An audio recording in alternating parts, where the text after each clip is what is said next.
Okay, yeah, we are good to go in terms of the recording part. Okay, so first of my guest is Mrs. Burman. Mrs. Amrita Burman again is the Deputy Director at the Sunbeam institutions in Varanasi. Needs no introduction, very, very distinguished school leader. I've been knowing Mrs. Burman for almost, I think, all my entrepreneurial journey, if I may say, it's 7 or 8 years. So thank you for joining in, Mrs. Burman. A very, very erudite, clear thought leader, I would say, very, very focused. And I have always fallen back to her whenever I wanted any advice, or if I may say, a good quality conversation. Thank you, Mrs. Burman, for joining. Pleasure to have you with us once again. Thank you. Yeah, so here is Mrs. Burman. Mrs. Burman is with us at IPN. I go on to my second speaker, or my guest, distinguished guest, which is Dr. Usha Reddy. Dr. Usha Reddy is the CEO of Meridian Group of Schools in Hyderabad. So Mrs. Reddy, this is my first interaction with you. In fact, if I may say it this way, so welcome to IP and good to have you with us. Thank you. And we look forward to hearing from you. If you can say a quick hi, so then you'll come on the speaker. Yes, lovely meeting all the panelists, and I'm sure it's going to be an engaging evening. Looking forward to it. Thank you, Gaurav. You're most welcome, ma'am. My third speaker, again, needs no introduction, at least at the IPN level, because she is very, very regular with us, which is Kavita Sanghvi. I regard Kavita for her, if I may say, for her enterprise with respect to reaching out to the entire world and getting to learn so many new things and bringing it to the Indian ecosystem. So that's the way I see her, that she is the one who is very, very enterprising, very, very dynamic. And whenever I have heard from her, it is always very, very refreshing to hear from her. So Kavita, welcome. Good to have you. Thank you so much. It's always a pleasure to be part of IPN. Well done. Thank you very much. Thank you all the guests, please. As well. Okay. Last but not the least, because as I said, chivalry is still not dead. So which is the gentleman comes in the last, which is Dr. Khare. Thank you very much for joining us, Dr. Khare. Pleasure to have you with us. Dr. Khare is a principal at the Jodhamal School in Jammu. Again, needs no introduction, and very, very glad that you are with us today, sir. Pleasure to have you. Thank you, Gaurav. It's wonderful to join this wonderful evening and meeting Usha Reddy after a few years from Hyderabad. We worked together for quite some time. So all the very best to every one of us. Let us have a great evening together. Thank you. Thank you. Thank you very much. So the crowd, obviously the leaders are building up. Interesting topic at our hand. And as I said, I'm really not getting into more of an elaborate sort of a background, but certainly I'll quickly set the context going, which is we are here for a very specific discussion, which is with respect to the government of, or the Ministry of Education, asking teachers and the principals of the head of the institutions largely, suggesting their implementation strategy around the NEP. On the prima facie, if you look at it, it's a very welcome step, number one. I mean, this is part of I call it a good governance part, that the government is becoming transparent, open largely, wherein an individual stakeholder is also being looked upon or touched upon while government embarks on such ambitious plans, I would say. So this is a very welcome step from the government of India, which is a refreshing change as I see. I've not seen many governments largely, but whatever I have seen, this is a refreshing change. So we'll narrow down our discussion to these larger suggestion point, if I may say. I've tried to give few pointers to my esteemed guest. However, I leave this to their complete creative liberty with which they want to take this forward.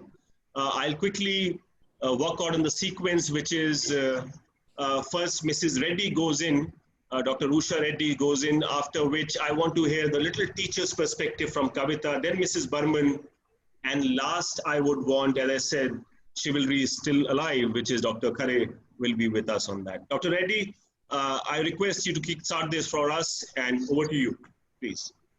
Thank you so much, and good evening to all the viewers. I think, every good policy is only as good as its implementation, and we've been hearing all of this for quite some time. So I think, unless the program translates into action, the success of the policy will be debatable. And I think for that, all of us as educators have a large role to play. We have to begin with various stakeholders and what it means to them to make this their own policy to ensure that it succeeds. So as educators, I'm not going to the government level because we all understand that education is a concurrent subject, and we will have state governments also pitching in, especially when it comes to areas like language policy and things like that. But being a positive person, and I'm sure that most leaders are, we'll have to begin in areas where we think we can actually kickstart it right away and, do the needful. So there are lots of areas that one can find, in the NEP that once you read the whole thing, that these things are already happening in schools like ours. But when they put it down in the policy, it's because they're taking the larger context of India. And, I also like this idea of, partnership between, schools like ours and the government schools, like, having a buddy program, and you already have lots of us, doing that. But, getting it formalized is something that I really feel is making it more meaningful and making it more impactful. So, when it comes to, and I've been asked to, kind of focus on student areas.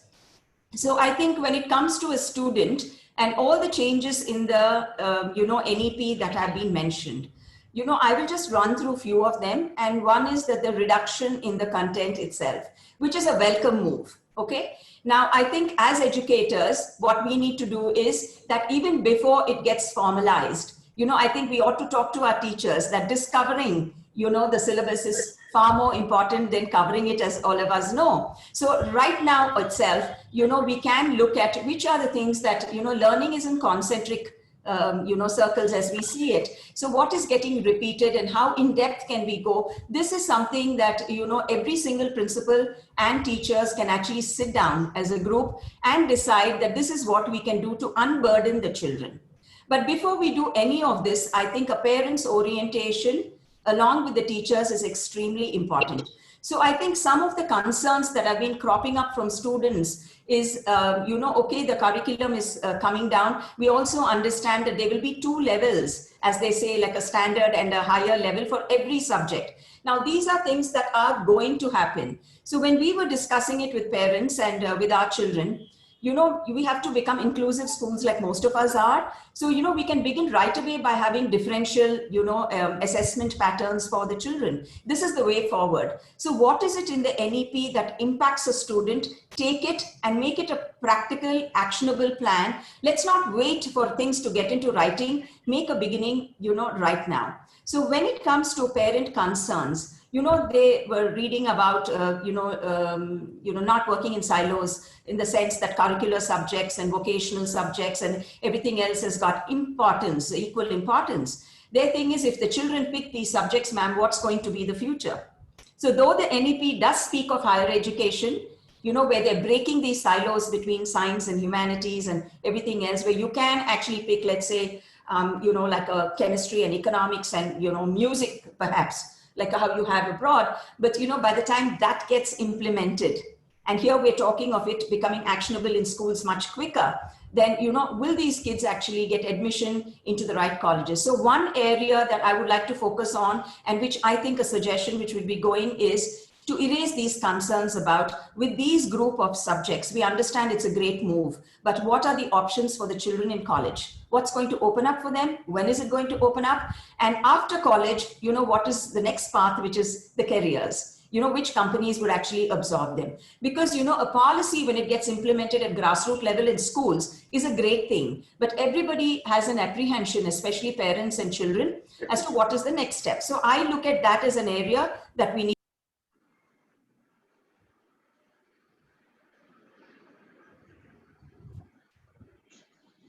Mrs. Usha Reddy, you have to unmute yourself. I think you, by mistake, muted yourself. Sorry. Yeah. So I think when it comes to the student area, one, it's all very good for them that the SS, that the portion is coming down. But then what is it that we do as educators? So are we going to build the critical thinking or their experiential learning, or make our classes more interactive? That's a training that teachers will require. I understand that the B.Ed and whatever else is there is good, but this will need specific training. And I hope that 50 hours of professional development can be directed towards this, because outcome-based learning and assessment are two different things. So first we begin with teachers and then we take it to the students. Making parents understand, I think, is another aspect of it. So when I look at from a student point of view, the exams are also going to now change again from the annual pattern. We did have SA1 and SA2 earlier on in the CBSE. So we will be reverting to the semester pattern, which I think is great. So, there will be that much of less cramming, and we can actually look at application-based questions and higher order thinking skills coming into the fore. And, multiple assessments of subject enrichment, which is already going on. Perhaps the weightages, given to that would be good. When it comes to, the connect between students and teachers, in one area, especially the pre-primary, there's nothing mentioned about teacher training there. And I think that's, a lacuna that I find here. And I think that needs to be also sent to the, to the higher ups so they can look at something specific. A revamping when it comes to the B.Ed, as we were talking, because that's an impact. Quality teachers impact quality of education. So, one is to have a general B.Ed program, which will actually enable the teachers to become better people who are going to deliver the curriculum. But I think, subject enrichment at different levels should have different kind of, training and modus operandi. I think that would be the recommendation that we would like to send up. And I do hope that these things, when you're implementing, would actually take shape. So, things like, having the no bag days for 10 days in the middle school and things like that, introducing, artificial intelligence, all these are very welcome moves. So we don't need, anybody to tell us as to when to start implementing. In fact, we've done it right away.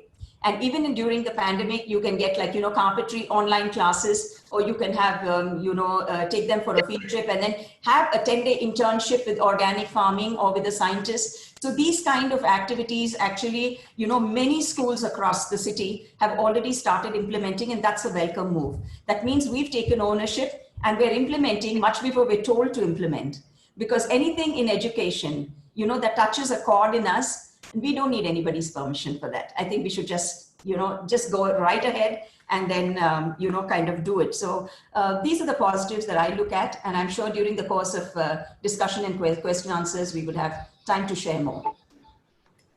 Oh, very well said, Dr. Reddy. In fact, I did miss out in my initial remark that we will dive into a very extensive Q&A, ladies and gentlemen, after all our speakers are done. So please ensure that we have I would say, a robust set of questions which we can pose to our panelists. I have a few questions, but I'll reserve that for the last segment, Dr. Reddy, and I hand it over to Kavita. Please take it over. Yeah. So thank you, Mrs. Reddy. It was amazing. So you already given a quite wonderful introduction to NEP, and especially what is expected from students and also from teachers. So what is the main vision of NEP is that we should achieve SDG Goal 4. And they want us to have that vision to instill a deep-rooted pride in India, being Indian. So first of all, when I bring in all these things, what is expected from a teacher? We have started creating 4 levels now: foundational, preparatory, middle, and secondary. So 3 onwards, I would ask all the teachers to start calling standard 1 as foundational, standard 2 as foundational, standard 3 as preparatory. So the minute you start using those terms, your students know the terms, your parents know the terms. So every stakeholder is, acclimatized with that entire language. So first of all, I would say that teachers start using those terms day 1 today itself. Next, you are supposed to bring in 21st century skills. In the cities, the 21st century skills, obviously a lot of schools are doing across. But when I have gone as a trainer, many a times people have not understood the difference between experiential and experimental, inquiry-based learning, or in say discovery-based or discussion-based or analysis-based. So what is expected from the teacher is right now, research on these different teaching strategies right now itself, and how are you going to be bringing it into your lesson plans. Your lesson plans will have to get revised. So this you can start doing it immediately. Okay. Now, multidisciplinary approach to education has to happen. You have to bring in arts, sports, you have to bring in culture, you have to bring in vocational. So ma'am has already spoke about how vocational you can connect with your within subject to an artisan, a carpenter, whatever it is. So how are you going to go about it? Most of you are doing it. But when you bring that person in, are you doing a reflection session to know the impact of the learning on the students? The reflection is very, very important. So when you're doing a subject, if for example, you're doing symmetry, see other art teacher doing symmetry also, mathematics teachers doing. Is there a poem on symmetry happening simultaneously? This kind of mapping needs to happen, that the interdisciplinary approach is brought in within your curriculum right now itself. So this approach is something that you have to redesign with the help of your and with your respect of your teachers. Now, another very important stress that the NEP has done is on bilingual, or if my school is a minority school, Gujarati based, people may not appreciate. But that's not what they're saying. They're saying the students learn maximum when they speak in a mother tongue. So please use the bilingual approach from tomorrow. If the students are not understanding concept, you can use those phrases, you can use that language. So bilingual approach is something that you will have to start catering to it as soon as possible. Now, they've also stressed on mathematical skills and coding. You don't need to actually wait for a white hat junior to come in or somebody else to come in. What is coding actually? I am sitting in front of you. I need to go and reach somewhere here. What steps will I follow?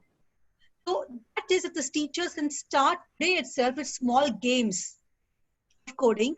Even there are many textbooks available that can be incorporated into your mathematical classes or into your computer classes. Both the subjects build computational skills.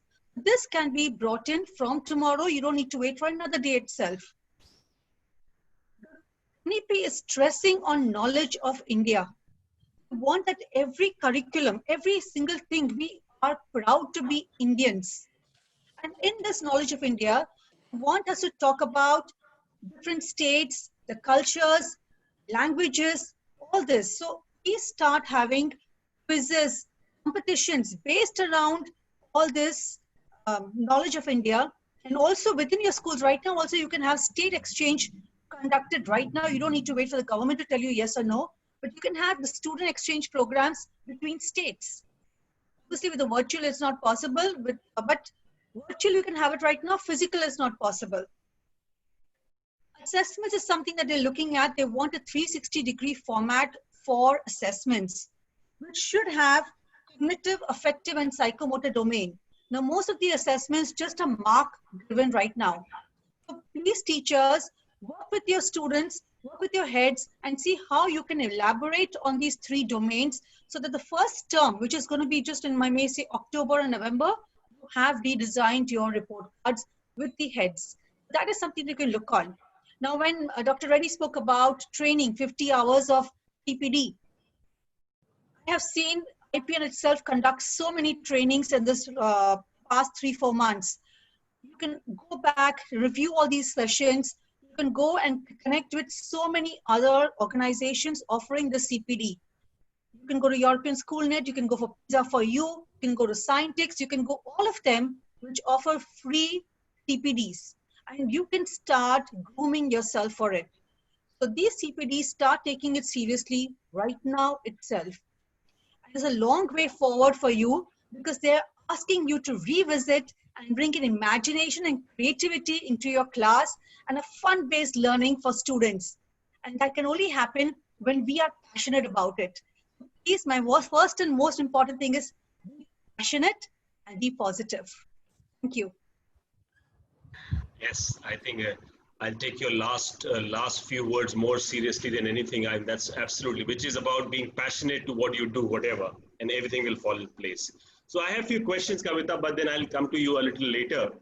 I'll hand it over to Mrs. Burman. Over to you, ma'am. Thank you. Thank you so much. And there's so much of NEP happening, and we're kind of, hopping from one webinar to the other, but it's great. Reason is the more you read, the more you go deep, the more clarity it's coming up. I think it's great having a discussion on it, and it should be at the heart of every educator to understand the NEP well. Absolutely. Just to begin, first of all, good evening to everyone. Absolute pleasure always to speak on the IPN platform. Co-panelists wonderfully said, both Usha and Kavita, and waiting for Dr. Khare to speak. Now, the NEP is just a policy document. This is something that's very clear with everyone.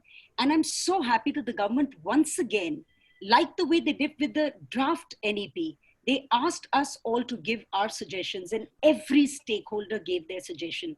I was personally wondering, like many other governments, God knows whether it's going to be heard. But I'm very happy that it was heard, because from the draft to the actual NEP that has come up, quite a few changes have been made.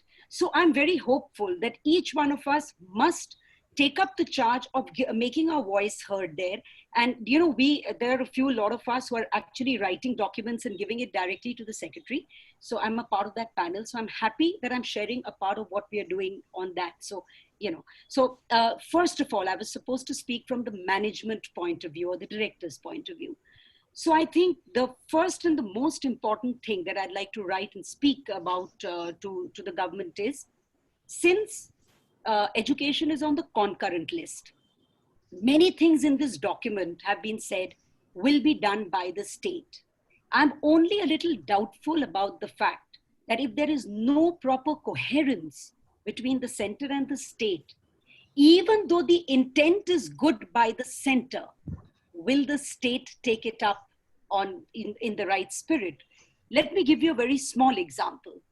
The assessments that have to be taken in grades 3, 5, and 8, for example, have to be done by the state for learning outcomes and competencies. Now, children are very young at that age. So if the spirit doesn't come out in the right way, in all the states, it goes differently, it may be a little difficult for young children to take that up. And I fear it's going to be like the board examinations of 10 and 12. So just to give you a small example, the spirit has to be right and coherence has to be there between the state and the center.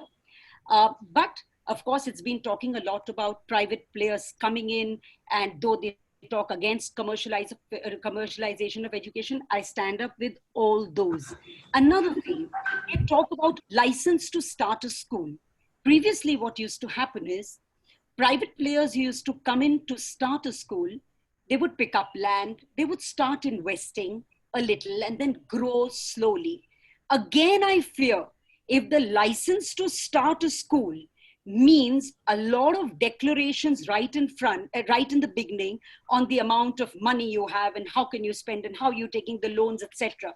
If it gets too much, it may again stop a few of the private players to come into education, which is not a very good thing because our government schools don't support the education as much as the private players do as on date. So I'm a little fearful about those things. That's just to set the tone between what the state wants and what the center is really implying. Let me come to a few key roles on the kind of intent that should be there on the part of the management and directors to be able to make the NEP successful. So quite a few things have been said. I'm going to touch upon from another aspect to what Usha said, for example, early education. Always the triangle has been, the other way. Take care of what's happening on the top and everything will happen in the junior classes. Let's invert the triangle as a management. We have to understand that if we really want to have our schools going well, it's there, it's in the foundational years that maximum amount of time, effort, and money has to be spent on teacher training, on curriculum designing, on playway methods, on even a lot of investment because a lot of tools are needed, a lot of physical infrastructure needs to be built. So our focus should be on the foundational stage if we want to make that really successful. Another important thing is to build the curriculum in such a way that it is not only from 3 to 5, but again age 5 to 8, moving into to the class 1, where we talk about those 3 months preparatory. Now, this is a very government school concept, actually, a 3-month preparatory. What it actually means for us is that the curriculum should be so designed in the upper nursery, KG, whatever we want to call it, that it's very easy transition from the KG section, the foundational, into the preparatory. So I think, again, the intent on good curriculum designing, on good teacher training is important. The other intent should be there on language. Usually a lot of schools don't have the intent of going bilingual. We have sometimes a very elitist kind of a concept that, you know, it has to be an English medium school. But actually all research shows, and it's already written in NEP, so I'm not going to go over that all over again. But I think if we have a bilingual approach or an approach in the mother tongue, a lot of time will be not wasted on a child struggling with language, but with the child understanding the concepts that the teacher wants to teach. And another very important thing, since the parent is also speaking the same language, the parent connect with the school and the child's education is far better when it comes to bilingual. So I think as a management, we have to come out of this elitist concept that if you're in English medium school purely, it is only then that we achieve the right learning outcomes. It's not so. And the best schools in the country, like a Sardar Patel Vidyalaya has in Delhi, proven this for years. So I'm glad that the NEP has taken it up. That's another mindset change that we need. Vocational teaching is something that Usha spoke about, very, very important.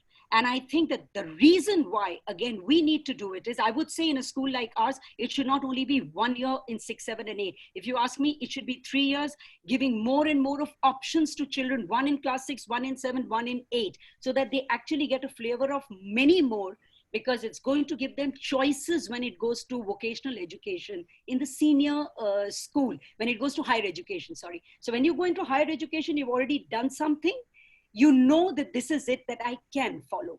The other thing is, even if you don't take up vocation, everybody may not, it gives you dignity of labor. So I think that's extremely important. Our intent to bring in vocational education into the school is very, very important. So I would like more and more vocational education choices to be added by the government, something that they keep upgrading, because vocations also keep changing as time keeps changing. With the technology coming in, schools like ours could take up a lot of vocational education, which involves technology in it. The other thing is about the assessment. And I think our assessment as a management, it's very, very important that teacher training is done again on the assessment pattern. Because as, what should I say, as progressive schools, it's important that our teachers are trained in good technology to take good low-stake assessments, because it is only when you take regular formative assessments, which are low-stake, that you continuously keep changing and the teachers keep adapting to their own teaching technique. So I think our intent as educator, as management, is very, very important on the assessment format. The third, and I think one of the most important, I think it's probably the fifth, one of the most important is the CPD. CPD, everybody's spoken about.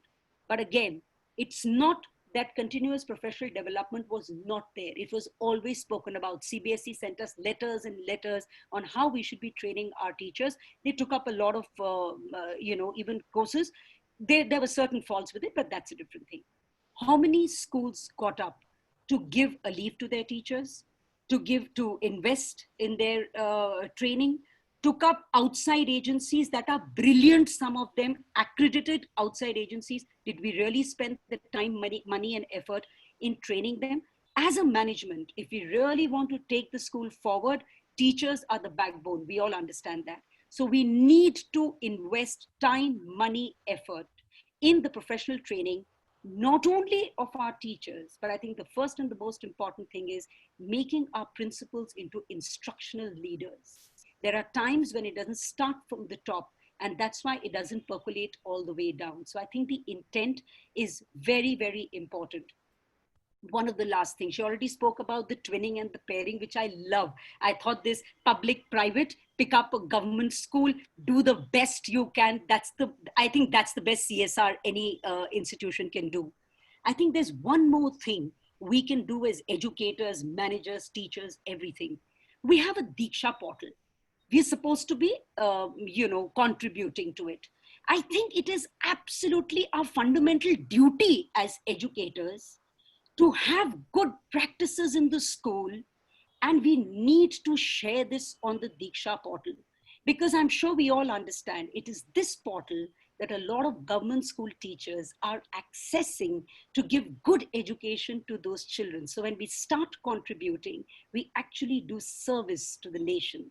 So I think these are a few things that are close to my heart. And as somebody who's a director and whatever, I don't want to use those big words, but the fact remains that our intent of taking this forward, handholding our teachers, giving these suggestions to the government on certain fronts is very important. So that's all that I wanted to say. Thank you. Wonderfully put, Amrita.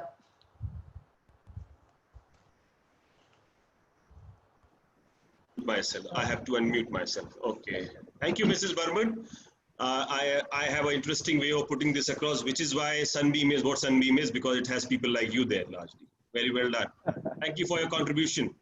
Thank you. Last but not the least, Dr. Khare, over to you. Being a true gentleman. Thank you very much, Gaurava. Thank you, ma'am, Amrita, Usha Reddy, ma'am, and Kavita, ma'am. I rather will be going on a different line a little bit, but I think whatever we say, being a teacher or educator, we can only talk about education. So I'll put it in that way. I will rather start from what we are doing these days, because it is being practiced all over. What all is planned cannot happen in 1 day, 1 year, or 5 years. We have a lot already existing, it's happening. We can't stop and start. We have to continue and then get new things in. And what all is going on, I would like to reflect on it. And I think we all have given me reasons to speak all this that I'm trying to say that. We start with assessment, because the whole education, including parents, children, revolves around one thing called assessment. Ma'am Kavita pointed out very clearly that the teacher should be taught how to assess children. I will just take 1 or 2 examples here that the whole country is trying to give competency-based education. And I'm a teacher of physics, or I was a teacher of physics for many years. And I remember categorically that the 2 things which has been done by the CBSE for all these years, for 30 years I've been in this line, they used to ask us to do experiments, basically. An external examiner will come to class, to the school, and in front of him, you have to perform an experiment, viva, project, and whatnot. And we all sitting here very well know how nicely we have used this competency assessment in the last 30 plus years. The average marks of a practical exam in this country is 95%. Average marks in any board examination in the last 30 years is 95% average marks in practical. Let us not talk about theory marks. I do add one more thing called ASL, which started recently. Out of 20, 19 marks must be again an average of each child.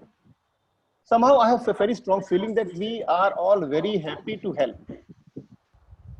I will quote another example in this, that if a teacher is asked to correct the same answer script once again of any board examination, I'm talking about assessment basically at the level of board, as well as then I come down to classroom or school level or local examination as such. How many of you confident that if I going to correct the same answer script once again, I will be able to give the same marks? I'm sure that you all have been AHE or CNS and whatnot. And if we give the same photocopy of same answer script to 5 people, they end up giving at least 25% marks difference into the assessment. What is the moral of the story? That we have to have assessment which is more of MCQ type, the way we conduct IIT or JEE or NET, etc., or even CAT at times, where the subjectivity doesn't play too much of a role. We are finding something written, we end up giving some marks, and that's how the inflation takes place. And the habit is created from the beginning, basically, from class 1 itself. The child is knowing that I have to write something and I'll get marks, don't worry. Now, for the same purpose, he is busy noting down in the notebook so that he can write in the exam. He is not bothered what is being done in the classrooms. We sit and talk about collaborative learning, problem solving, critical thinking. How are we putting this in the assessment? The child and parent as a duo are bothered about how will you assess my child. And in examination which we conduct generally, we only have pen and paper tests now. We have orals at the time sometimes. So the whole idea is that unless we are very sure about our assessment, the things will not change much. I also would like to share here that we all are busy delivering content basically. Generally in classroom, what happens mostly is the content is delivered in place of letting child to work on the content. I was a teacher of physics, or I am a teacher of physics basically, and I've been doing something very wrong in normal norms of the places all around, that I never finished my syllabus in my subject. I only told children, you have to do it yourself. In the first few months of my teaching or trying, they were made independent to do on their own. So when they are independent, they can learn on their own. We have so many books, so many webinars, so many things happen that children should be learners. They should be taught how to learn. But who dares to let that happen? I've seen each question which is going to come in exam is answered by the teacher for the child. He is not even allowed to search an answer in the book which is prescribed. The children do not read books even if they buy good books. They're not trained to read books. We say that why the library is empty, because nobody has taught to read. We take reading tests, which becomes recitation tests. A child reads a sentence, his fingers are at wrong words, and he gets full marks. He can't comprehend what he's reading, but we give him marks full because he read very well. But reading was not for this, it was to comprehend. If he can learn how to comprehend at junior classes, he will dare to open a book and try to read on his own. So he can become then only independent. You see, doing something very well is not important. Doing what is very important. Some schools are doing great, I understand, but what exactly are we doing basically? Don't mind, I feel that most of the good schools, children still have to take all the tuitions, no? They need all the supports in the world. Then how it is working out? What is missing out and where it is? My only contention to share my thoughts is that let us start analyzing what we are doing in the classroom at every possible level. Let a teacher to find out what is a fact and what is a concept. Do you feel that all our teachers know what is the temporary learning? Like capital of China is this, or capital of India is this. We are busy letting people cram the list of capitals of different country. Let them understand what is a capital, by the way. What is the concept of a capital? We are busy learning the spellings of the words. Do they make a sense to them? I've been teacher of physics. There's a very standard question. What is the speed of light? It is 10 to the power 8 meters per second. Everyone knows it. But anybody knows the meaning of it?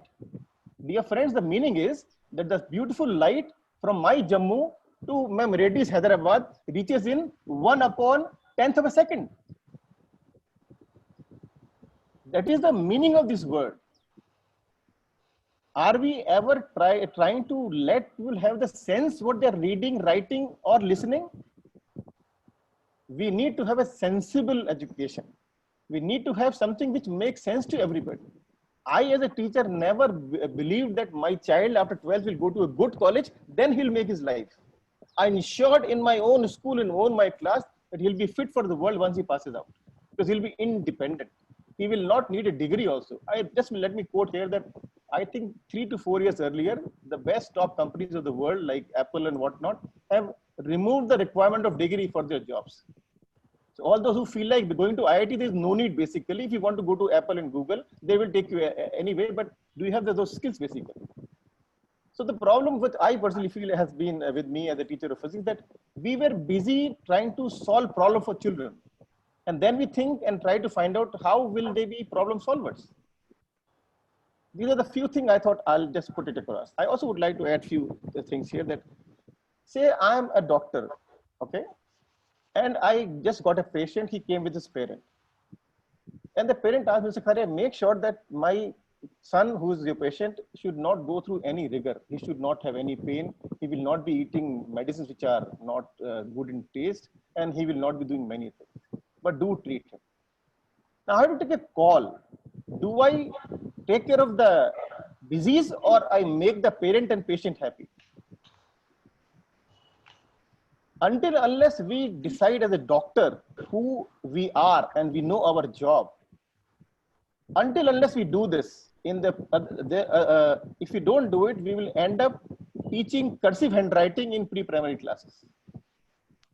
Today, when we say 21st century skills, where is handwriting counted in it?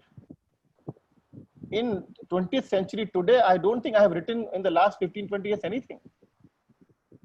We still are busy teaching children to write. I'm not against writing, but at what time we should teach him?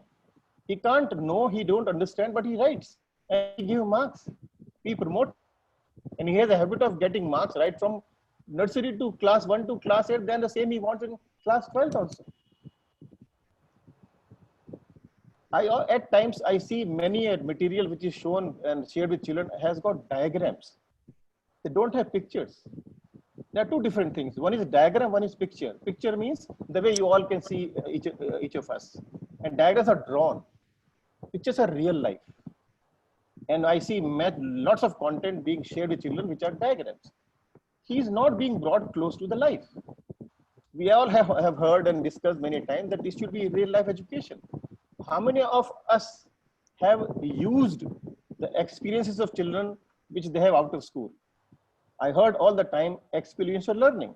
And being a science teacher and head of the department sometimes, if I push it, a teacher will end up doing one demonstration in the class and say, sir, I did it. I did experiential learning. It is over, I tick the column.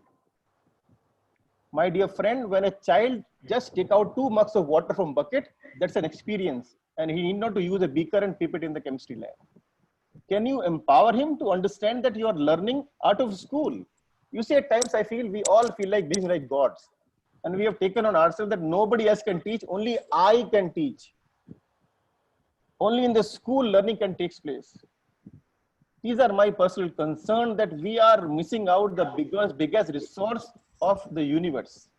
We don't need multiple computers and language labs and AI lab nowadays. The new marketing thing has come, AI labs and whatnot. Robotics have become faded, I think. So robotics is going to go, and now AI will come, and then machine learning will come, and then we'll buy 3D printers, everything will buy. But where the learning takes place, when you bolt a door and pull a door, that time also learning takes place. When you sit in a bus and there's a brake applied, there also learning takes place. Have we ever respected that learning which child has individually? Did we ever ask a child, when was your first flight, man? How you felt? Did you ever fall from height? Did you ever jump in water? What did you feel? Did you feel little weight, less weight? We feel that what I say is final. We will not even let a child to even add one example. Can you believe if I ask what is solid and liquid? Children, a whole class of 40 will write same 2 answers. We have really are busy in killing intellect basically, whether we like it or not. A for apple, everybody knows, no? And how much lectures I've heard about it? What has changed, by the way? My only, this opportunity, I'll say that I'm sharing my heart out. Just as a teacher, nothing more, nothing less. I'm not a policy maker. I still feel the education will not change. Policy will change. Education is between 3 people, the child, the parent, and the teacher. Until unless they change, until unless their approach changes, nothing much will change personally. When the board exam comes, the whole world becomes different. It means there is nothing to worry about till 11th class, relax. Till 9th, no problem. No problem. Board, you should do good. We are removing all his steps and then we telling him jump to 10th now straight. I asked one child, beta, you are in 11th now. What you have brought from 10th? Then why did you do 10th? If I ask a topper child that what exam you wrote yesterday, can you write it same today? Same paper, same time. Will he get same marks, dear friends? So we prepared him for that evening, that's all. You may give him any marks, but it is for that day, that time, that's all. This is called temporary, selfie learning. It doesn't go in the skin, beyond the skin, they stay on the top and we feel happy about it. But life is not like that. The problem solving is done by all of us, we all know as principals, every day. We give exam every day. We don't give once in a 1 year examination. For that, it has to happen that exams take place every day. I have been asking all my colleagues, why don't we start our class with one question? Do not go anywhere except one question you ask and let the perform in front of you. We give a lot of homework. I've seen the fancy of people to giving lots of homework. And the best possible is, if a child is absent, hey, take somebody's notebook. and you are generally can nightly copy. What we have taught the child? Copying, my dear. And they say he is not having values. Of course, how will we have? We have supported and told him do copy my ideas. It's not wrong. If we talk about, I have many of you have already touched about the quality of teachers. If a teacher has come out from the same background, very crammed and passed, why here? How will he be able to make them understand? Basically, he has to be trained to understand what is concepts and what are facts. You don't ask question based on facts. Ask question based on concepts. Then slowly and steadily something can change. Otherwise, we are in a tough time and it will continue. The pandemic is on in education for me for 30 years. And the vaccine is what I'm trying to share with you. That let us stop asking fact-based questions. Let us not equate knowledge with facts. No. Knowledge is understanding, basically. I also don't like the word which is said learning, because I remember when I was very young, some teacher told me, Mr. Khare, learn the table. So cramming the table became learning for me. Until today, that learning is only cramming for me. I never learned to learn, basically. I learn means just I have to remember. If I can remember, I learned. These are my views. There are many more things, small, but yes, this is the gist of it, what I was trying to put across.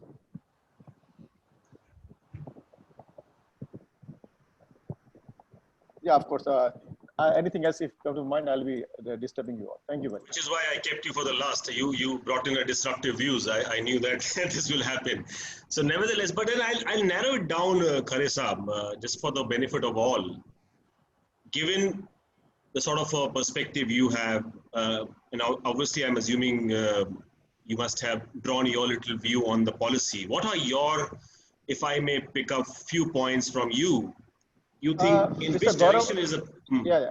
Mr. Gaurav, I tell you very frankly, the policy is there to strengthen what was being asked for all these years. Correct. Nothing has changed. Teacher training, when was it not important? But heart to heart, we all know the meaning of trainings. Correct. What is the ultimate effect of it? I have seen people doing foreign courses. They go to abroad and learn and come back. But in the classroom, again, there is a question answer which is going to come in the exam. The child waits for the question and answer. And so I'm ready, sir. What is the problem? Yeah, I was narrowing it down to a very specific question, which was, Khare Saab, in terms of, while we have to suggest the government, as I said, in the implementation process, and assuming that Mrs. Karwal is listening to us through this IPN webinar, what is the message we would possibly like to give her? That's the idea. Then I have 2-3 things to share with you. Please go ahead. Yeah. Let us control the content being produced at any place. Okay. Let us not clutter the area with multiple things which every child thinks I have to do this all. We have to censor the material printed by anybody. It can be coaching institutes, it can be schools, it can be any publisher. Okay. We cannot let anybody disturb our children by giving what he feels is right. If the difficulty level of a concept of class 6th is being published by a private publisher, and he end up putting things of 6th, 7th, and 8th in the name of giving extra, it burdens the child and his growth, including teacher. And the parents say, "Aapne book diya hai to padhao." The freedom which is there is very, very costly. Anybody can start a coaching institute and he can start disturbing the procedure. Each parent thinks he is the educationist and he'll come and talk to us, do it this way.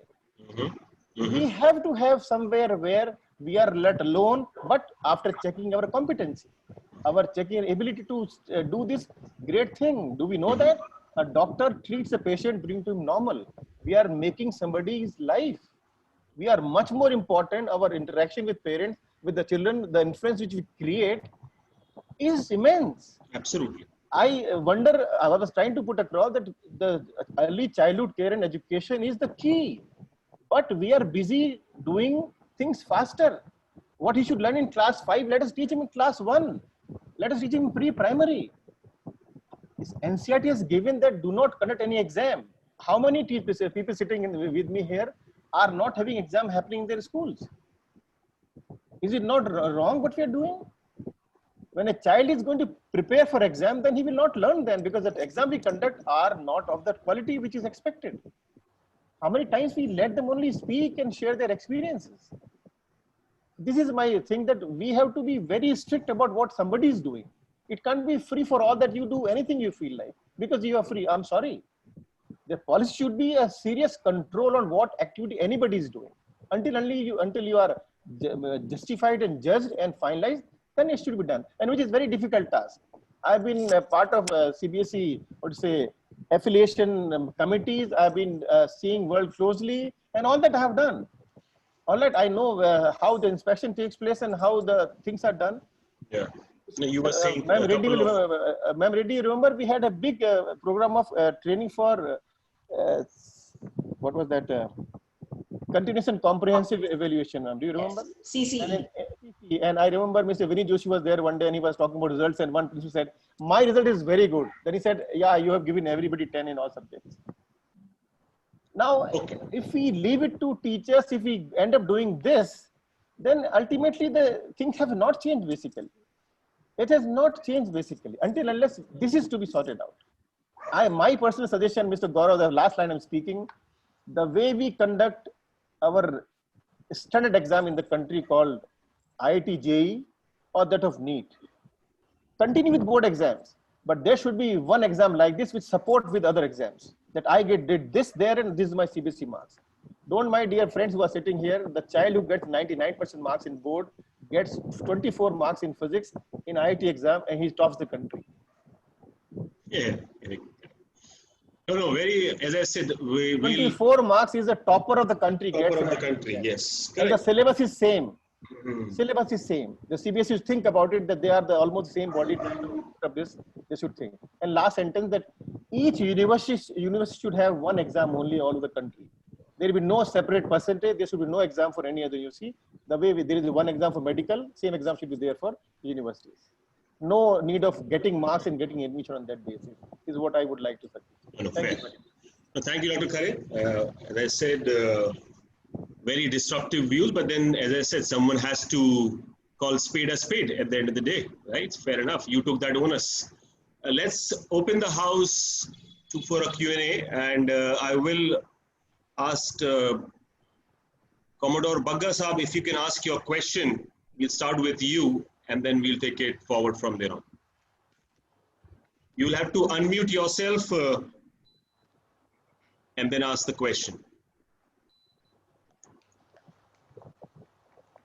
I'm not able to. Yeah, you're audible, sir. Yeah, please go ahead. Can you hear me, sir? Yeah, you're audible. Please go ahead, sir.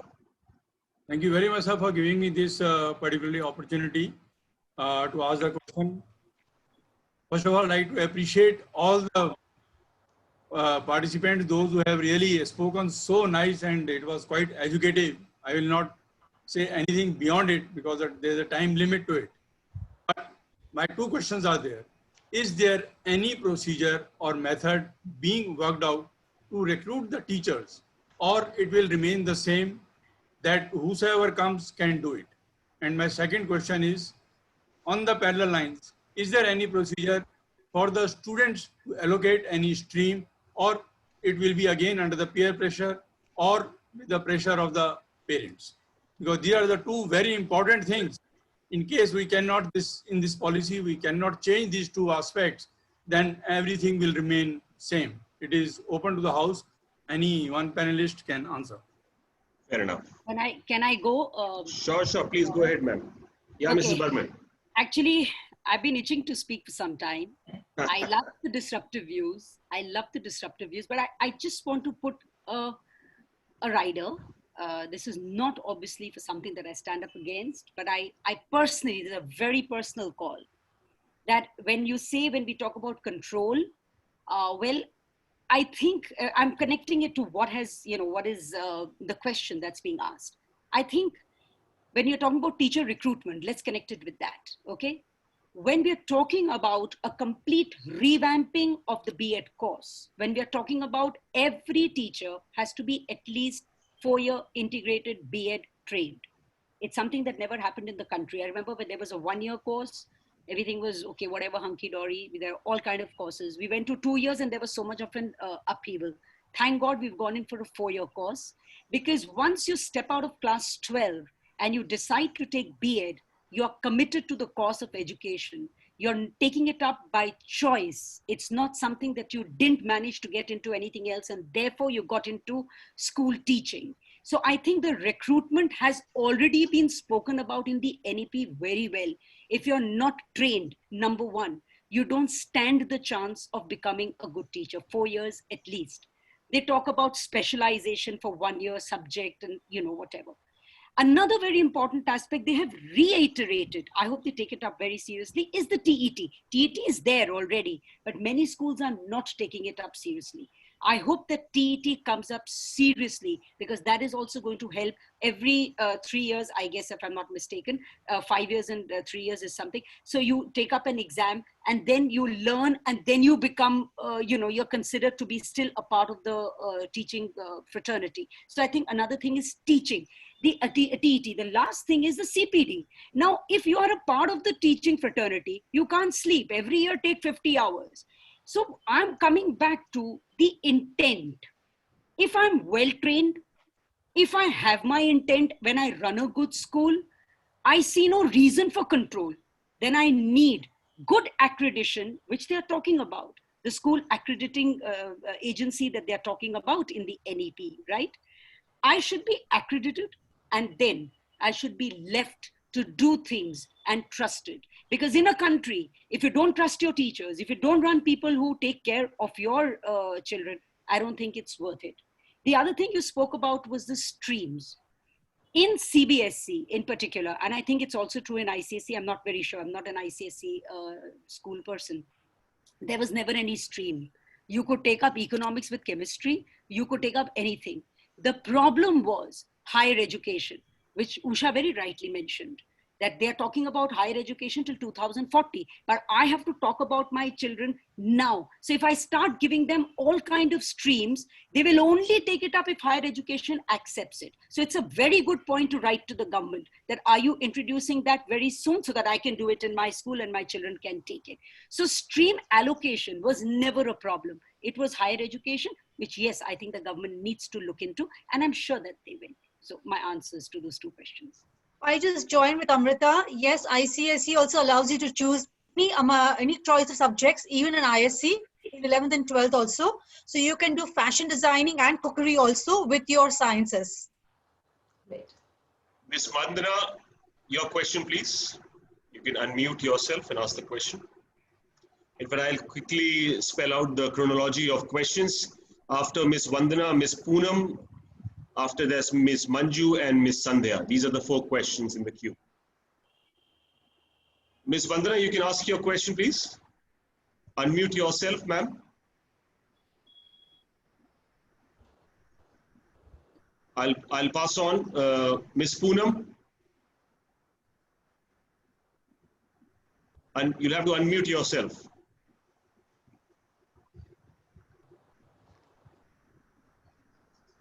Ms. Manju. नमस्कार. नमस्कार. कैसे हैं आप? Question आपका.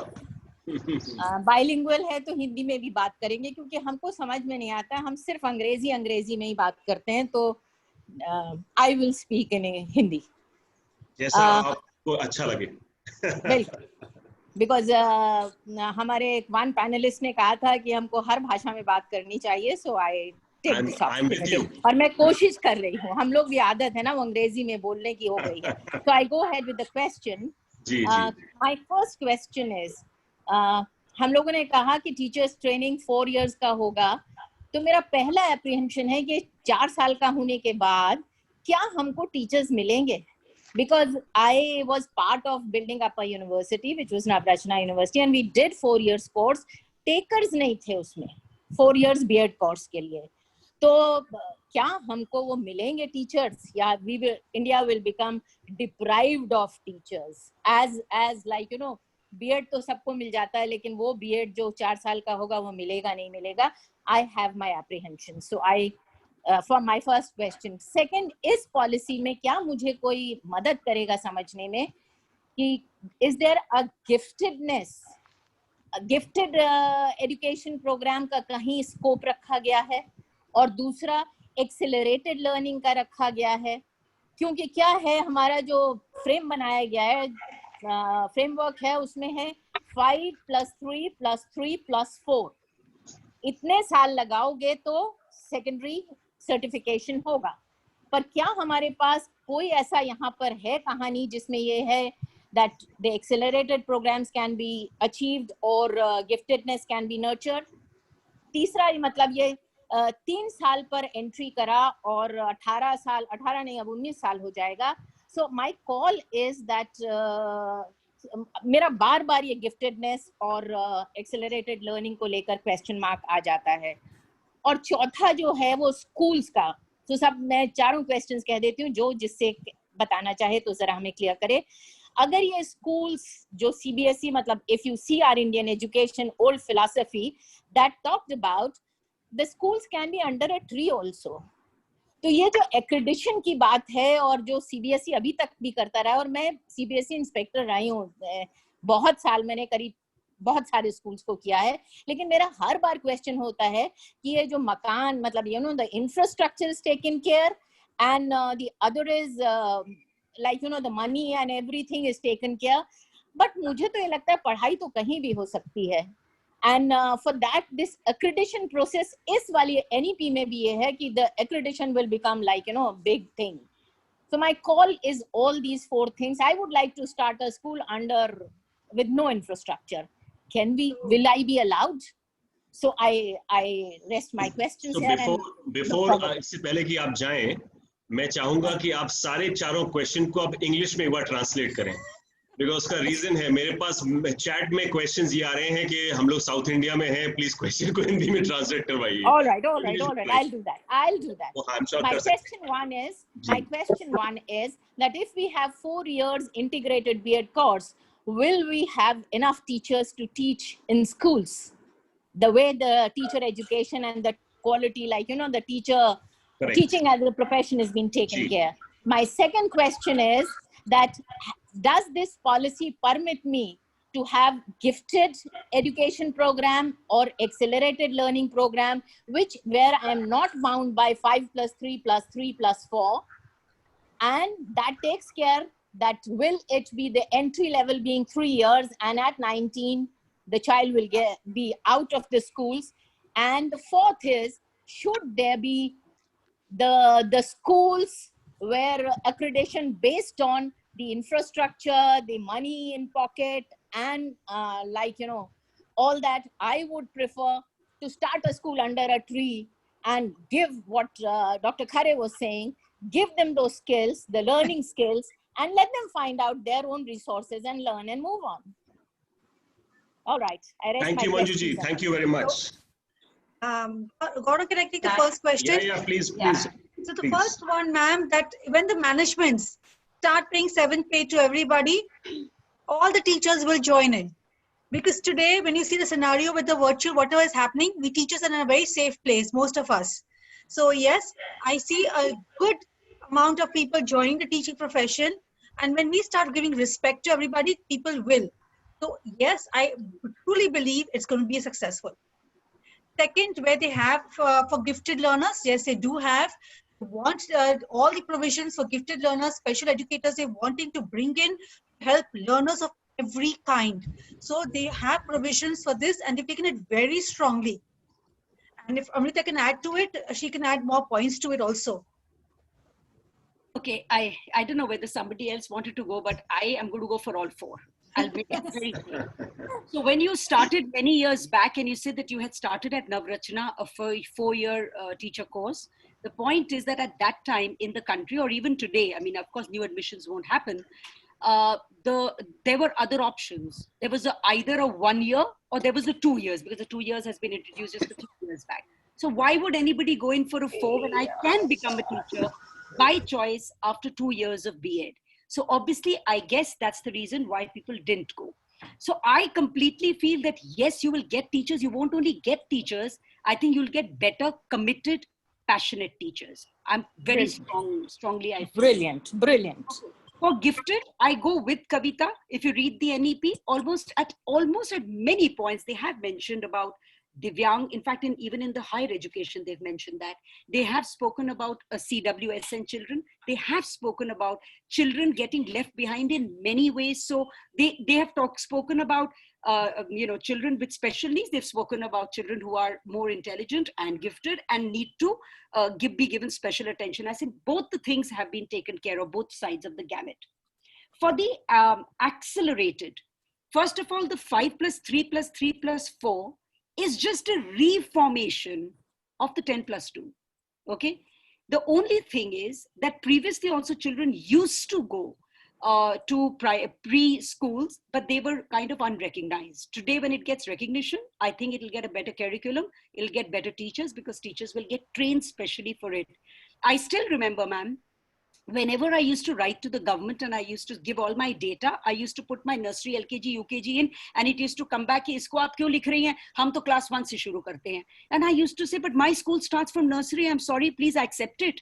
Today, I'm glad that every form that the government gives me will legally have the pre-primary, and I'm happy giving them recognition. So I think that the years are the same. It's only the formation of each. The stages have been just differently, changed from foundational to preparatory to middle to secondary, because each of them has got its own demands. I think we all as educators understand, and nobody would understand that better than you, Manjuji. So I'm sure. Can I interrupt for a minute? Yes, please. My accelerated program does not mean that it is for CNS or it is for all. My call is that can a child finish this course faster in terms of time? I'm coming to that. I'm coming to that. What I was trying to say is that even before, the child was going to take as many years in school as it is today in the new policy. And even then, a child, the government also says now with the change in the RTA, which is going to go all the way up to 18 years, it obviously wants that at least till class 12, a child should have compulsory and free education. So that remains the same. You're right. A child, if he leaves, he's a dropout. He doesn't get any certificate at all, except for the board exam. He'll still be taking it class 10, which is something that we don't want children to do. But if we come to the higher education, I'm sure you're not meaning that, but I'm just saying, you know about the entry and exit. So there, because children have finished with their basic education, you can get a certificate in 1 year, you can get a certificate after 2 years, a diploma in 2 years, 3 years, you get a degree, 4 years, you get a degree with research. So there the entry exit is okay, क्योंकि आपने basic school को खत्म कर लिया, उसके बाद अब अपना काम करिए और अपने education को या तो evening class में लीजिए या 1 साल करके छोड़ दीजिए और फिर आप आ जाइए और आपका academic bank of credit में आपके सारे credits जो हैं वो bank हो रहे हैं. So they have given you that option of accelerating dropout, coming back there, but there is no such formula in the NEP like it was earlier. So you're right, ma'am. There is no such dropout thing. The last thing I do want to mention, accreditation, since I mentioned it earlier. Accreditation, if you go through the previous accreditation documents, okay, I'm sure you have, ma'am, they are not talking about the amount of money you're spending on infrastructure. That is hardly been given 20% of weightage. The 80% of the weightage is on pedagogy, on curriculum, your delivery in the classes. So I am fathoming that when a document came out at least 15 years back, and it spoke so highly on curriculum and pedagogy, something that will come up today will speak a lot about it. So आप अपने पेड़ के नीचे अच्छा school ले सकती हैं जरूर, लेकिन याद रखिए कि किसी दिन आंधी तूफान भी आ सकता है, बारिश भी आ सकती है, तो आप ज्यादा बड़ा इंफ्रास्ट्रक्चर तो मत बनाइए, लेकिन बच्चों को आपको कहीं तो लेके जाना होगा. They're talking about those basic classroom sizes. They're talking about basic labs. So it's not कि आप बाहर क्लास नहीं ले सकते, but there are times you also understand कि हमेशा बाहर नहीं पढ़ा सकती. So they're talking about basic infrastructure. Can I add here something? Recently, we had a NABID accreditation. We got NABID accreditation. And let me tell you, NABID is very, very strict about a couple of things because it's under Quality Council of India. When they came to check our 50 parameters, never saw the amount of money or whatever it is. They went to the classrooms, they interviewed the students, interviewed the parents, interviewed the teachers. The focus was, is learning happening? Are the teachers realizing, getting what they're supposed to be getting? Are the students' learning outcomes achievable? And are the parents happy with the school system? and they also met all the vendors, the bus people, the book people, everybody know that the school is actually delivering. So they are not concerned about any infrastructure. In fact, they're so strict, ma'am, let me tell you, they wouldn't even accept a bouquet of flowers from us. They're that strict about it. It's a 360-degree vision that they look into, and exactly. Infrastructure is actually at the last. No, not at all. They're just seeing the safety and security is maintained or not. Is your security person noting out who's entering or not? Absolutely. Can I just add in a little bit, of my experience, just like Kavita and Amrita shared? I think it was so heartwarming that all of us go for CBSE affiliations. There was this one particular school, ma'am, and I want to tell you, it was literally, classes under a tree. They had tin roofs. It was for middle school approval, of course. And if you talk of infrastructure, there wasn't anything. But when I looked at the quality, of content being delivered, the enthusiasm of the kid, and whatever they could do, I actually wrote a special letter to CBSE, and they did get their affiliation through. Oh, and wow. I'll tell you why I did that is because this was a school for HIV-affected children. Oh, okay, and we have to go out of our way. All rules can be put aside when there is somebody who wants to help society. Now, there is another person who was a CNN hero, ma'am, and he's known as the youngest headmaster in the school. He's from a village where he sat under a tree and began teaching. There was no infrastructure at all. But like Kavita ma'am also said and Amrita mentioned, the safety and security of the children, in a formalized education system is our accountability. So minimum infrastructure for their safety, weather conditions, whatever else is a must. So, when we are starting a school, it's not because I have to provide this because I need that affiliation, but do these kids need it? See, we begin with what the kids need. And I think that's what touches our heart. There are many schools I've gone to in the rural sector with hardly anything. And I've always looked with the eyes of how can you let this school get the affiliation through? Look at it saying that in spite of all the difficulties, somebody is so passionate that they're running this quality school year without proper resources. And in fact, let me tell you, ma'am, I'm so moved by this that I also would like to share the platform that we've adopted about 15 government schools, and we're talking of private and, these government school partnerships. And believe me, the experience has been so overwhelming for us because I think we've come back richer. We've come back as children and teachers and all of us as better people, and that's when we feel grateful to God for everything that we've got, ma'am. And so I think this beautiful thing of, being an educator is that you share. It's not just the children in your school, but anybody or everybody who needs it. One program today with online classes, what can't we do for those whose classes haven't started? An idea, it's a problem, you give it to your children. How do we eradicate this problem? Many of them have mobile phones that they're not using. Believe me, they've become entrepreneurs now. They're, forming teams, they're collecting all of this, and they're trying to see if they can forward it to the government school so that they can start their education. Oh, brilliant. Of course, using, radio and they're using TV, and they're going to start, at least in Telangana, we just got the circular yesterday that they're also planning to start the online classes for the schools immediately. So, I think what can't we do, ma'am? I think as educators, let's search for the positives. And if you're passionate about making a difference to our country, no matter where we are, I think, we will be able to do things to the best. The policy is just a policy, ma'am. When was mentioned for the gifted, children, there is something about gifted children in the NEP, and there is something for these special needs children. But you are right in pointing out, and this is a suggestion that we have already mailed to them, saying that if a child is so smart and he can actually complete his 10th or his 12th much earlier, he's, garnering all these credits earlier, then I think, that openness must be there in our system, for a child to actually complete. This is what I was asking. Yes. Yeah, and Usha, what I am dreaming that India should produce Nobel laureates from our own motherland, from our homeland, not like, you go out and you get your whatever. So you get your credit. See, we do have examples. I mean, you read it in newspapers where children who are much younger have finished and taken their board exams. Yes, There is a system of an exception to anything. If a child is really bright, even the school principal can write to the secretary and the secretary will listen to you. I'm very confident. Yes. I was talking in terms of NEP, not anywhere. Can I just make one point? Don't mind, please. It's true that the 4-year course, and I was just sharing with Ma'am Kavita that I am the part of the institution where when I was doing my B.Ed in Ahmed in '89, This was a regional college of education. Now it became RIE. I did my B.Ed and M.Ed from there. I did 1 year course both, but there was 4 year course going for B.Ed, BSc B.Ed, and 3 years for MSc M.Ed. So it is true that there are very keen children who are preparing, taking part in all these things, and they will continue. But today is the teachers who are already in the classes, who are teaching in the classes. The new influx will start, the colleges will open, 4 year course will start, and they will reach to in the market, you say at times, after 4 more years. What about in these 4 years and the lacks of teachers already in the schools?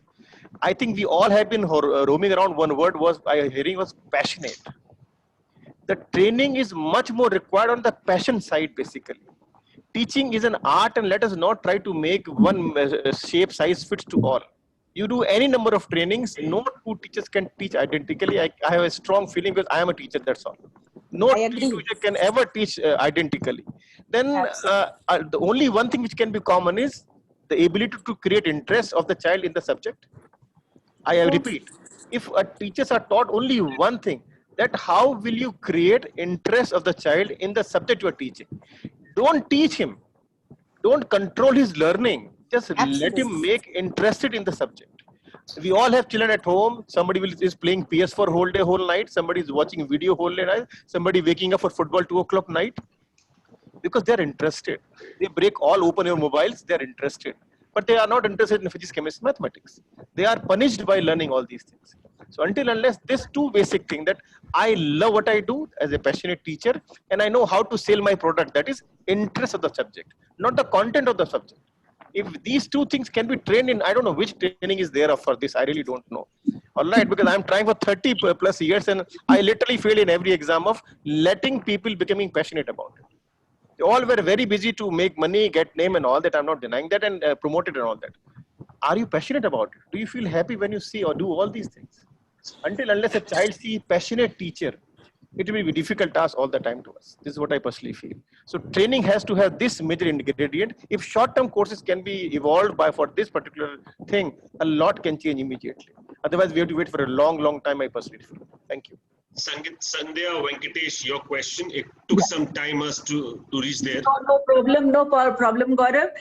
First of all, I agree with Dr. Khare. He has very rightly put the point that we don't have a lotion or a potion which you can give it to the teachers and make them passionate.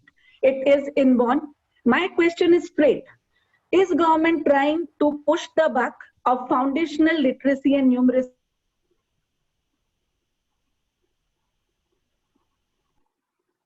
Hello, are you there?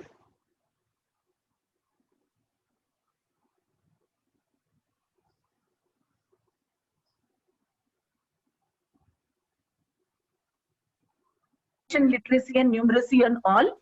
And secondly, when they are talking about flexibility, are our students so ready to select their field? Because today also a father will stand next to the son and say he will go for science, he will go for engineering, he will go for medical. So are we ready for this? So policy per se is beautiful. They have come out with lots and lots of things which will bring a very great change. But the first 2 points, recognizing and identifying and fostering the unique capabilities, and second, achieving foundational literacy and numeracy, and then flexibility, these 3 things I feel are dreams which they want to achieve through private school. Any of the speakers can answer this. May I? So yeah, I think, my take on it is that, see, ma'am, we are a country that is so vast and the majority of our population is in the rural sector. I understand that at the scale at which our country is trying to do things, this policy is actually trying to make it all encompassing and also to make sure that the quality is enhanced. Now, obviously, if that same test were to be given to the children of any of our schools, I don't think we don't even need to inform anybody, just give the test and everybody should be fine. But when you're looking at scale, when you're looking at outcome-based, assessment and things like that, yes, we need to make sure that whatever is being implemented in all these schools is at par. So, like I said, even before the Bal Bhavans were there, or you had your preschools in the cities and things like that, now it's become part of the recognized system of education in our country. And I don't think that this exam at 3 and 5 and 8 should become a matter of concern. We do not want that assessment takes, the priority versus teaching them what ought to be taught.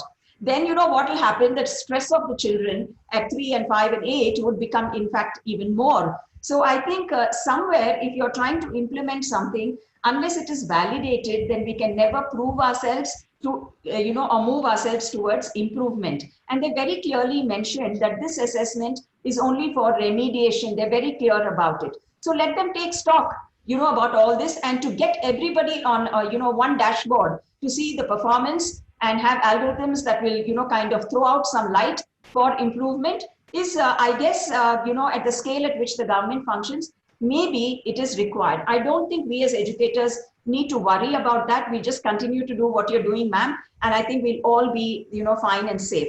And your second question about, still parents wanting to stand there and decide for their children. I think as educators, I think we have a role to play in doing that awareness program for, the parents as well, letting them know what the options are and not to go with the stereotyped careers. So career guidance and counseling, which used to be done at secondary level and senior secondary level now, actually people have started off as early as 8th standard itself, because you let them know the nuances of selection of subjects, what can be done. And now that we have a whole gamut of subjects that can be selected from, my only concern is I hope the universities soon pick that up and they start implementing it so that we can tell our children to move on.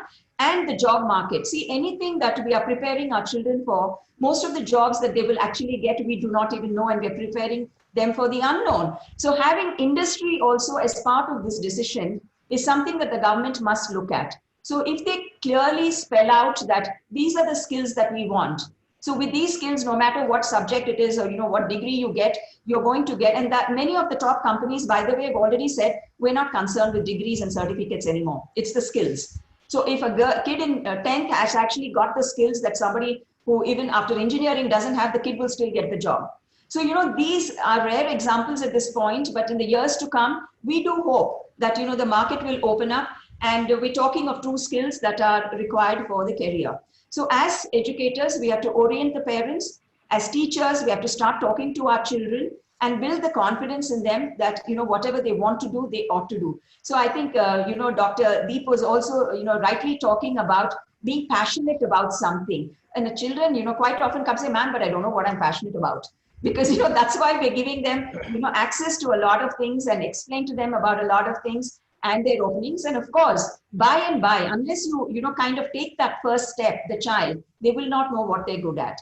So I think these are openings for them. And if we keep it as an open door policy for them to choose whatever they want, I hope the best will unfold. Ma'am, I don't know. You just give me the chance to say a few words. Dear all the principals who are here, I have a small request because this is my job I am doing these days. Can you ask your art teachers not to ask children to draw an art of what they want? Let them teach only lines drawing and let them be free to decide what they want to draw. In place of suggesting colors, they should sit and watch. Let them try. What I see, we are so busy in completion syllabus that we do not let them try. And the children are not even able to know that what they like doing. If they don't know their interest and liking, let alone passionate about it. When the children are going to select their subject, which is going to be the most paying one, not what they like doing. You all have seen many examples in your lifetime that people are doing something which they hate doing, but they're making good money. So unless we help children to start getting interested, figuring out their liking, then they'll be passionate and then they'll be able to select the right stream. Right streams which are getting more money are being chosen. And that is again, is not something to do with at all education as such. So it's not passionate about the teachers to be, it should be equally the child. But for that, it needs a little more. It needs freedom to be given. It is meaning that let child speak more in the class and we know that what happens in general. We are busy telling them do this, do this, do this, do this. When we ask, what do you want to do? That is what is my problem. There's so Last question. I think there are. I have a very different take on it, but we will leave it on it. Chitrakala, again. Your question. Chitrakala ji, your question, and we will close it for the day, if I may say. Yeah. I just, Gaurav, before Chitrakalaji asked the question, after that, Robert had asked me a question. So okay, we'll answer that. Surely. Yeah. Well, good evening to all. It was really good listening to all of you. I could take a lot from Mrs. Burman's talk. There were a lot of takeaways for me. Thank you for that.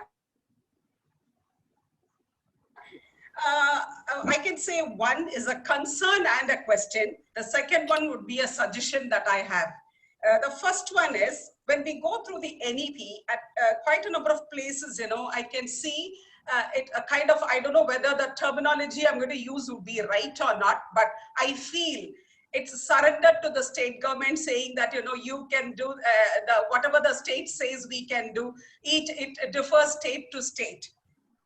When such kind of areas are coming, I feel, there will be a lot of middlemen over there who will be trying to play a lot between the schools and between the agencies.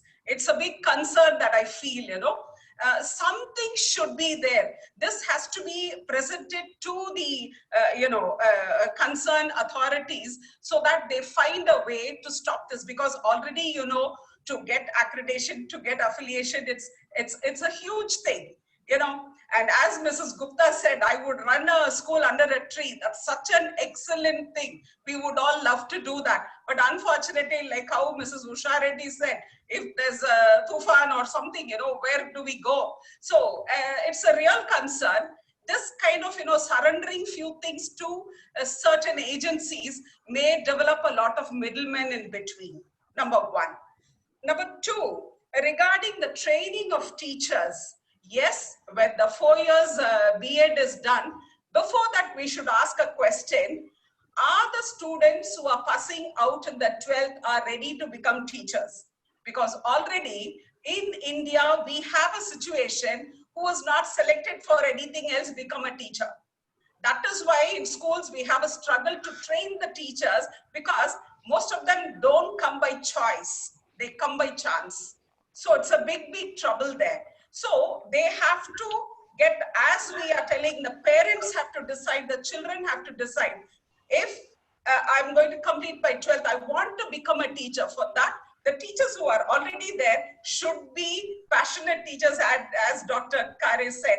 They have to become passionate. They have to show that it's the excellent job on earth. We cannot count anything with money, because we call it as a service. I can say, even today when I go for an interview, I never ask about the money, because we are trained in such olden days. 34 years we've been there. Whatever we thought absolute once upon a time has become obsolete today. We cannot teach that today, right? So here I have a suggestion rather. The teachers who are in service, there are teachers who are around 25 years, 35 years of experience. When this transformation is happening, we say you have to have 50 hours of in-service training. Will that hold good? Number one, because I am a trainer with CBSE. Even today before the session, I trained a set of teachers. But what is happening is, I see the passion to get the training is less. They are more passionate about the certificate that they have to get. Okay, so they are not passionate about the training. So I always tell, don't ask me for the link for attendance. I will share it only at the end of my session. You will listen to me. I'm a very stubborn teacher that way. So what happens, even though they finish 50 hours, there should be a way to test them for their, capacities and qualities before they get into the classes. Like how we have a checkpoint for different areas. I insist on this point. This is a suggestion. Every 3 years, the teacher has to upgrade herself. Because when you go to the West, especially to Germany, because I worked there also, I see a teacher can take a break of a year in between after 4 years. She can prepare herself. She can take a training and then come back again to teach. So that refreshes herself. Or you should be passionate to be a constant learner, because most of the teachers, they plan their classes in such a way, they know the subject, the content like the back of the hand. That is why we have a struggle to bring in changes. We are not ready for changes because our teams are not ready for changes. Very few are ready to change. many are not ready. So this is a concern from my side. I don't know whether if anybody can answer this. So can I go for that? Please. Can I go for that? Very close to my heart. Okay? Yes. First, let me quickly finish with regulation that you mentioned, because it's a concern. I mentioned it in the beginning. It's my concern also, because there are going to be middlemen. They're talking about light but tight, but we know that sometimes between the state government and the central government, and then the agencies coming up, and then the middlemen for accreditation, this is a fear. We should write and write and write about Absolutely. it. Okay? Because we are not policymakers, we can only speak to them. So I think that's all that I need to say on that front. But let's talk about the teachers. I think you're absolutely right. Teachers, many of them are not passionate. What is the reason for it? Because I become a teacher by chance, not by choice. So I think I'm very, very happy with this 4 years teacher training.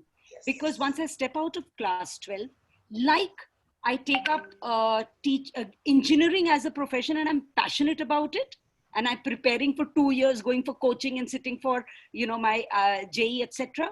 I will now, in class 12, through career counseling, etc., get passionate about teaching, because I have to choose it right after class 12. So I'm making a choice. So I think the passion will remain. That's what I feel. There's another one reason why the passion will remain. The NEP talks a lot about giving respect to teachers, which is I think it's not lip service this time. There are reasons for it. They have mentioned about the salary. Because the teaching profession doesn't get good salary, therefore, to a large extent, unfortunately, it is not a choice and therefore not a respect. It's not a respected profession. So I think once the salary comes in, a lot of things come with money, status comes, and many things come, right? So when they talk about parity in every stage, now, if I'm a foundational level teacher, I'm not going to dream of becoming a PGT to get my 40,000, 50,000, 60,000. I know that I can remain in this and I can still move up in this stage. They're talking about parity, that's why. And I can get a better salary. So it is all about the intent of the government, which seems there. But let me tell you one more thing. After all, the government even today is talking about 7th pay commission, etc. How many private schools are giving it? So I think it's all got to do with passion of the managers, of the directors. If we give a good salary, the government is now prescribing that for us. I'm very confident that with the respect and the salary, teachers will come in, those who are passionate, because they will choose this profession like the way they choose being a doctor or an engineer. I'm very hopeful and optimistic. Yeah, I have a suggestion again here. When we are doing this career counseling, we have to add teaching also into that. We already talk about it. Never at being heads of schools, I've never thought about it. This was really working in my mind. In future, I should instigate children to become teachers. Absolutely. Yeah, actually, you should have career counseling, take teachers in, and I think we need to be great role models. Yes. There are times when we are not very good role models. That is why you ask a child in class 1, how many of you want to be a teacher? And they'll all raise their hand, ma'am, I want to be a teacher. You go to a class 12, and if somebody even says, I want to be a teacher, the others say, are you crazy? Put your hands down. Why do you want to be a teacher? So it's the way we behave. Over the years, something has gone wrong, that we've done with in our classes. So I guess that also needs to be changed. Robert, coming to your question, I'm sorry, I just need to take that on. I promised you that I'll take it real time. So Robert's question was that because we spoke a lot about twinning and pairing of private and public schools, which is very close to a lot of our hearts.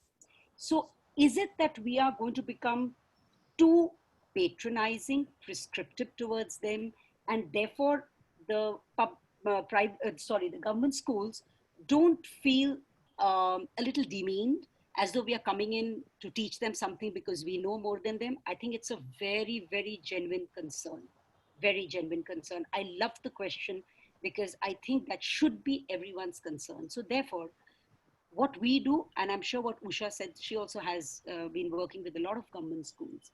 I'm sure all of us, first of all, have a mindset that we are not going to revamp, one.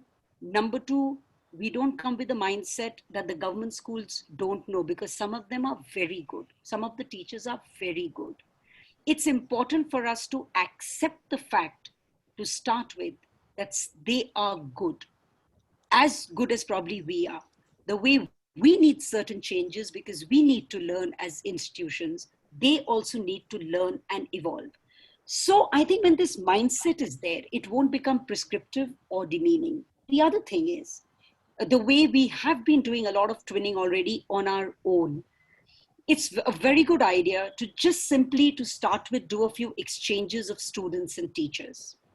In this, children coming in from there, our children going there, I think number one, the empathy is there between in our teachers and our students. Plus when their children and their teachers come, observe our classes, there are competitions, etc., or there are collaborative projects or activities. Those teachers and children just learn by observation. You don't have to prescribe.